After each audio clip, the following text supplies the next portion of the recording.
अभी हाल ही में भारत और नेपाल के बीच एक नया सीमा विवाद उत्पन्न हुआ है।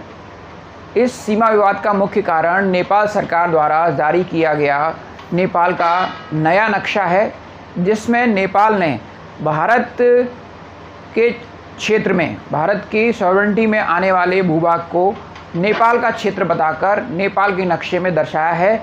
यह भूभाग भारत के उत्तराखंड राज्य में स्थित 3 क्षेत्र हैं, जिनमें पहला लिम्पियाधुरा, दूसरा काला पानी और तीसरा लिपुलेख दर्रा है। इन तीनों क्षेत्रों को नेपाल ने अपने नक्शे में दर्शाकर इस पर अपना दावा प्रस्तुत किया है। इस नए नक्शे का भारत सरकार ने और उसके दावे का, दोनों का भारत सरकार ने पुरजोर विरोध किया है। और दूसरी ओर नेपाल सरकार की ओर से भी यह बयान आया है कि नेपाल अपनी 1 इंच ज़मीन भी नहीं देगा, भारत को नहीं देगा। तो आइए आज हम यही डिस्कस करते हैं, इन्हीं बिंदुओं पर विचार करते हैं कि आखिर ये विवाद क्यों सामने प्रस्तुत हुआ है और इसके पीछे क्या पृष्ठभूमि है। तो नेपाल और भारत के जो सीमा विवाद है, इसको समझने के लिए हमें कई बिंदुओं पर देखना होगा। पहला जो बिंदु इसका ऐतिहासिक पृष्ठभूमि, दूसरी इस क्षेत्र की भौगोलिक पृष्ठभूमि है, तीसरा नेपाल की इंटरनल डेमोक्रेसी है, चौथा इसमें इंटरनेशनल डेमोक्रेसी, इंटरनेशनल पॉलिटिक्स या चाइना एंगल भी जुड़ा हुआ है। साथ ही साथ इस विवाद में कोरोना पॉलिटिक्स भी शामिल हो गई है। तो इन बिंदुओं को समझने के लिए हम एक एक बिंदुओं को समझने का प्रयास करते हैं।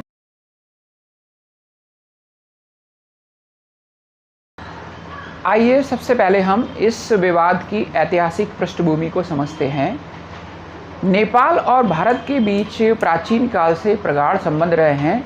दोनों के मध्य विश्वास और भाईचारे का संबंध हमेशा से बना रहा है।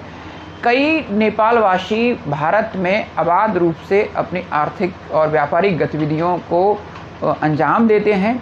वहीं दूसरी ओर कई भारतवासी भी पर्यटन और धार्मिक दृष्टि से नेपाल में बिना वीज़ा, बिना टूरिस्ट वीज़ा और बिना पासपोर्ट के अबाध रूप से आते जाते रहे हैं। सन 1814 और 1816 के मध्य आंग्ल नेपाल युद्ध हुआ, जिसकी समाप्ति सन 1816 में हुई सुगौली की संधि से हुई। सुगौली की संधि के द्वारा यह तय किया गया कि नेपाल और भारत के मध्य सीमा रेखा का निर्धारण काली नदी या महाकाली नदी के अनुरूप होगा, अर्थात जहाँ जहाँ से काली नदी गुजरती है वहाँ की ईस्ट साइड की टेरिटरी या ईस्ट साइड की भूमि नेपाल की मानी जाएगी और उसकी पश्चिमी भाग की भूमि भारत की मानी जाएगी। अर्थात नेपाल और भारत के मध्य एक प्राकृतिक सीमा शारदा नदी बनाई गई और दोनों पक्षों ने इस बात को सहर्ष स्वीकार कर लिया।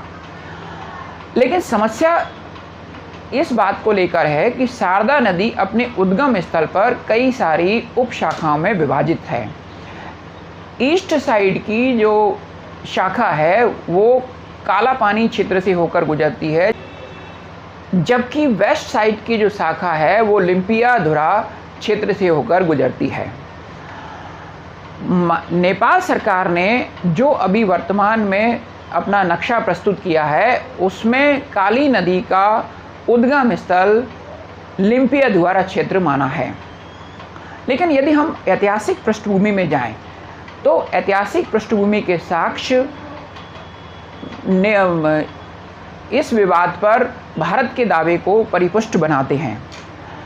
सन 1865 में ब्रिटिश भारत सरकार ने नेपाल और भारत के मध्य सीमा रेखा के निर्धारण के लिए एक नक्शा प्रस्तुत किया था, जिसे तत्कालीन नेपाल की राजतंत्रीय सरकार और तत्कालीन भारत की ब्रिटिश सरकार ने सहर्ष स्वीकार कर लिया।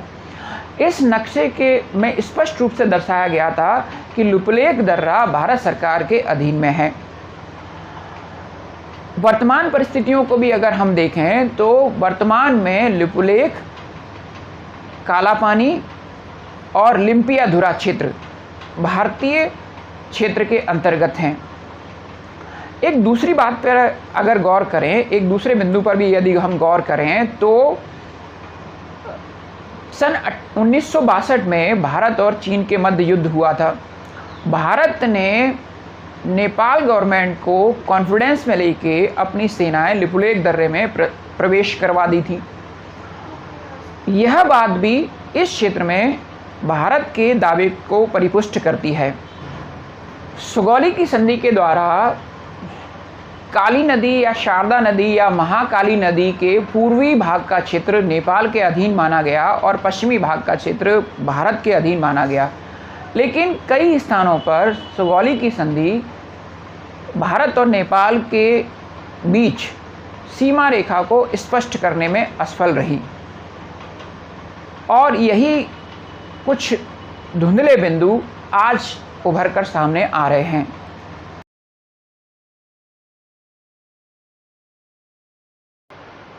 कालापानी क्षेत्र की भौगोलिक स्थिति भी इस क्षेत्र को अति महत्वपूर्ण स्थल बना देती है। यह क्षेत्र इंडिया, चाइना और नेपाल के ट्राई जंक्शन पर स्थित है। इस क्षेत्र में लिपुलेख दर्रे की उपस्थिति भारत के लिए अति महत्वपूर्ण है। जैसे सन 2015 के बाद भारत और चाइना के मध्य आर्थिक और व्यापारिक संबंधों में सुधार हुआ है, तो भारत ने सिक्किम में स्थित नाथुला दर्रे के स्थान पर उत्तराखंड में स्थित लिपुलेख दर्रे के माध्यम से चीन के साथ व्यापार को बढ़ाने पर बल दिया है और इसीलिए भारत इस क्षेत्र का विकास कर रहा है। और अभी हाल ही में भारत ने इस क्षेत्र में लिपुलेख दर्रे को जोड़ने के लिए कालापानी से लिपुलेख दर्रे तक 80 किलोमीटर की एक सड़क बनाई है। सामरिक दृष्टि से भी यह क्षेत्र भारत के लिए अति महत्वपूर्ण है। जैसा कि हमने देखा था कि सन 1962 में इंडो चाइना वॉर के समय भारत ने इसी दर्रे के माध्यम से चीन के विरुद्ध अपनी सेनाएं भेजी थीं। इसीलिए 1962 के बाद से ही भारत ने इस क्षेत्र में ITBP की एक कंपनी यहाँ पर तैनात कर रखी है।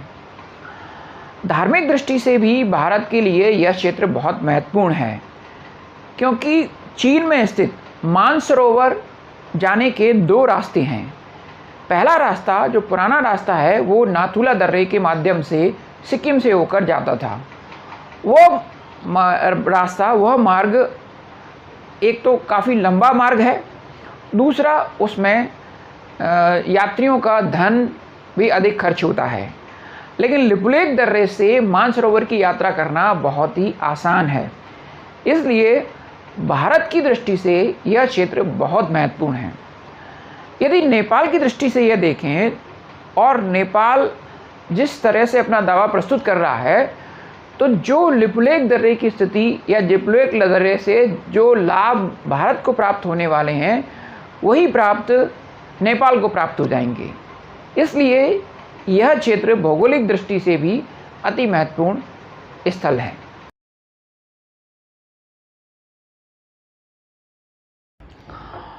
उन्नीस सौ 1990 के बाद से नेपाल की आंतरिक राजनीति में भी आमूलचूल परिवर्तन आया है। 1990 के दशक से नेपाल में राजतंत्रात्मक शासन व्यवस्था को समाप्त करने और नेपाल में प्रजातंत्रात्मक शासन व्यवस्था को स्थापित करने के लिए निरंतर संघर्ष हुए हैं और इस लंबे संघर्ष के परिणाम स्वरूप नेपाल में डेमोक्रेसी स्थापित हुई है। नेपाल में सन 2015 में अपना नवीनतम संविधान लागू किया गया। नेपाल में प्रजातंत्र शासन व्यवस्था लागू होने के बाद से ही नेपाल की सरकार एडमिनिस्ट्रेटिव पॉइंट ऑफ व्यू से, पॉलिटिकल पॉइंट ऑफ व्यू से, ज्योग्राफिकल पॉइंट ऑफ व्यू से अपनी टेरिटरी को रीडिफाइन और रीइन्वेंट करने का प्रयत्न कर रही है। वो विभिन्न अभिलेखों के माध्यम से अपनी टेरिटरी को पहचानने का प्रयास कर रही है और इसी दिशा में नेपाल ने अपने दावे को नए रूप में प्रस्तुत किया है। जो काली नदी ईस्ट दिशा में बहती थी और जिसे नेपाली राजतंत्र ने स्वीकार किया था, आज वही नेपाल उस काली नदी का उद्गम पश्चिमी दिशा की ओर से मान रहा है। तो नेपाली सरकार का ये जो नया रूप है, इस सरकार के नए रूप ने भी कहीं ना कहीं इस विवाद को अनावश्यक रूप से बढ़ावा दिया है।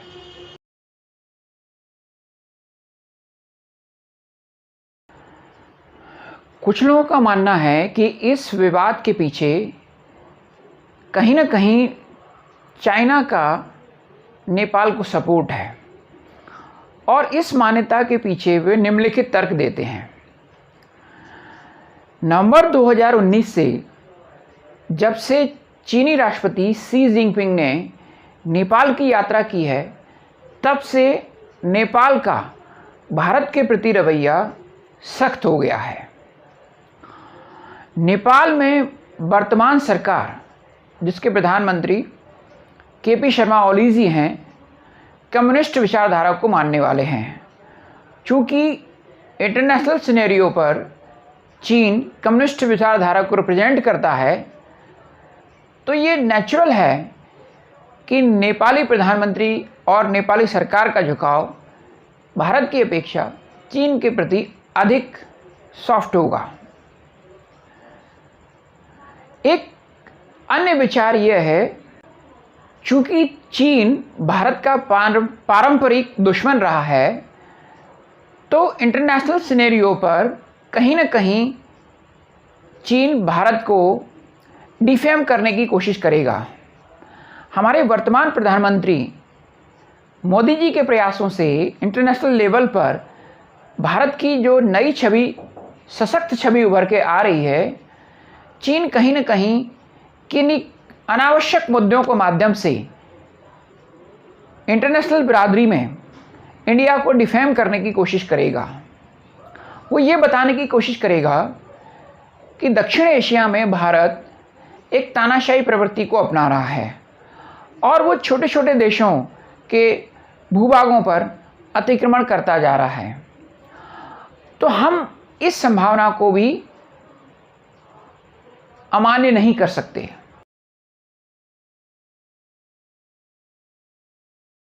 अभी तक हमने इस विवाद से संबंधित पॉलिटिकल, ज्योग्राफिकल और हिस्टोरिकल पॉइंट ऑफ व्यू को समझने का प्रयास किया, लेकिन अभी हाल ही में ऐसे क्या रीसेंट डेवलपमेंट हुए जिससे दोनों देशों के मध्य संबंधों में बदलाव देखने को मिलता है।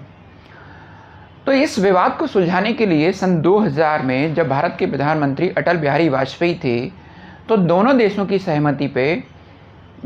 की सहमति से इस विवाद को हल करने के लिए एक सर्वे कराने पर विचार हुआ और सर्वे कराया भी गया।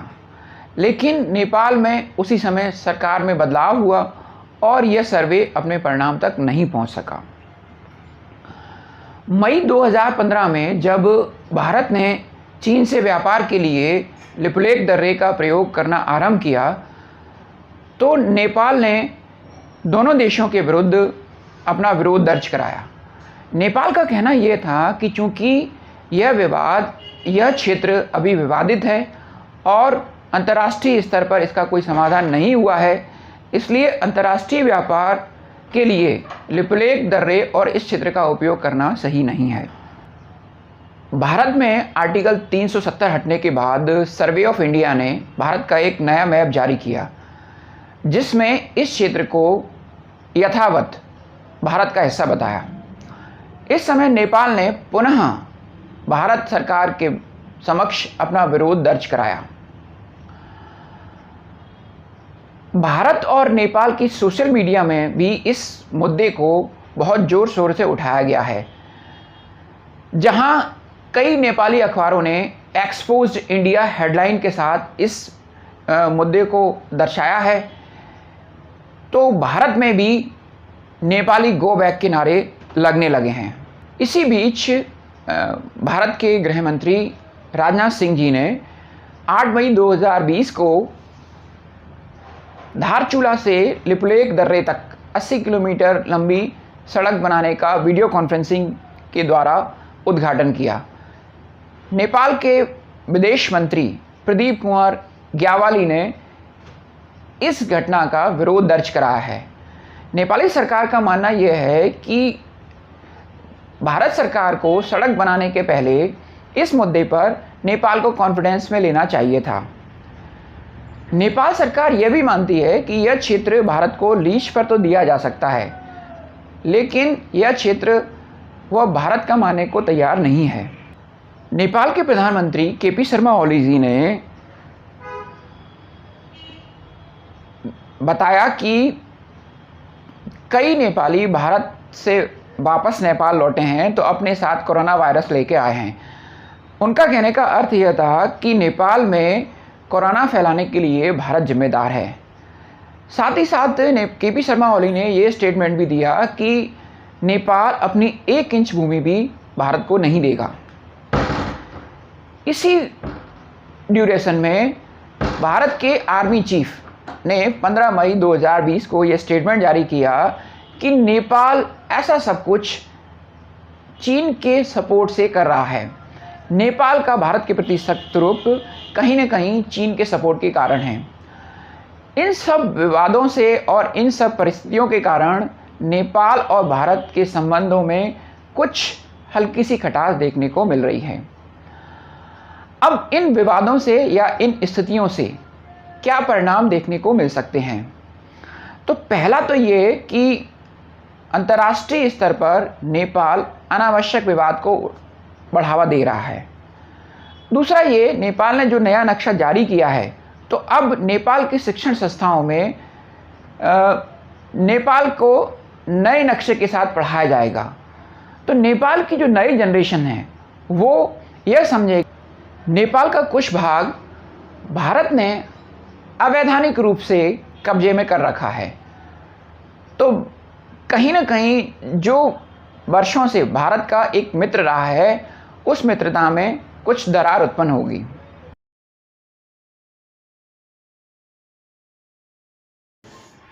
अब प्रश्न यह है कि इस विषय पर नेपाल या भारत दोनों में से किसके दावे अधिक सही हैं? नेपाल का ये कहना है कि सुगौली की संधि ठीक ढंग से इम्प्लीमेंट नहीं हुई है, अतः वह सुगौली की संधि को आधार बनाकर अपनी टेरिटरी की बाउंड्री को रीडिफाइन करना चाहता है। तो नेपाल की यह सोच वर्तमान समय में ठीक नहीं है। यदि इसी तरह की सोच भारत, पाकिस्तान और यूरोप के अन्य राष्ट्र रखना आरंभ कर दें तो पूरे विश्व में अराजकता उत्पन्न हो जाएगी। नेपाल को यह समझना चाहिए कि भारत ने सभी क्षेत्र नेपाल से लिखित समझौते के आधार पर प्राप्त किए हैं और एक लंबे समयांतराल के कारण भारत और नेपाल के बीच इस विषय को लेकर कोई विवाद उत्पन्न होना नहीं चाहिए। अब चीन की सरकार ने भी स्टेटमेंट जारी करके यह मान लिया है कि यह विषय दोनों देशों के बीच एक बायलैटरल इशू है और दोनों देशों को बिना किसी बाहरी मध्यस्थता के आपस में बैठकर इस समस्या का हल करना चाहिए।